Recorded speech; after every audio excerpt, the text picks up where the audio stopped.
This is a cross-section of the patrol ship Dauntless. It currently leans 2 degrees to starboard.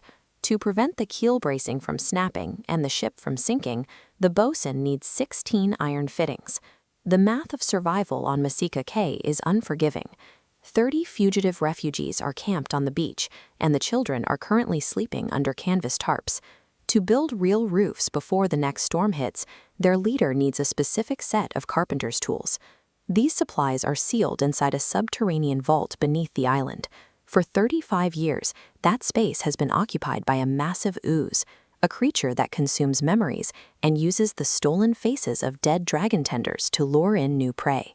4 adventurers are preparing to descend into that vault: Orthez, a Leonin paladin; Balberum, the silver dragonborn; Bones, a shadow monk; and Wayllan, a dwarven bard. To buy one more day of survival for their settlement, these 4 fugitives have to secure those specific supplies. The toll for extracting them will be paid in physical endurance and tactical precision below ground.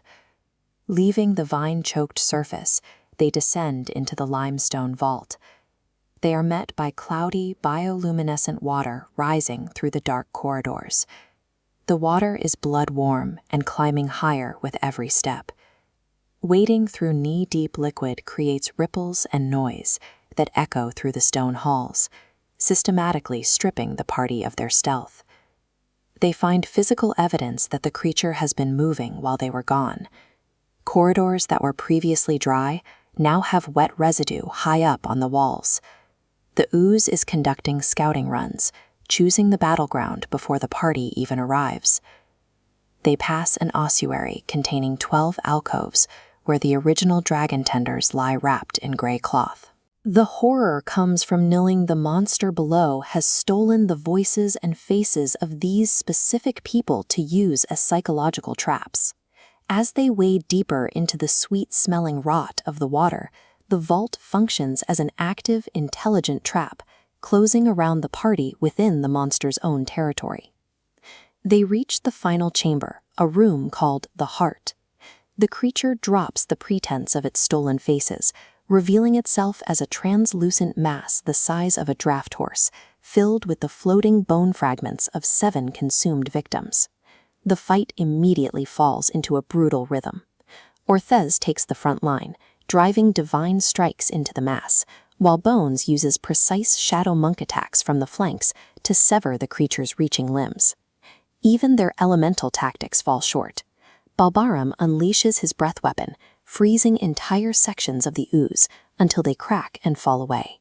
But the creature instantly pushes new mass from deep inside itself to regrow the missing pieces. The monster fights by attrition. Every pseudopod strike carries a cold wrongness that drains the physical strength directly out of the fighter's muscles. This schematic demonstrates how the ooze weaponizes its own biology.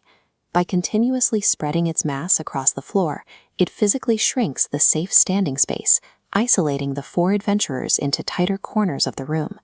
Standard combat advantages and elemental damage fail against a target like this.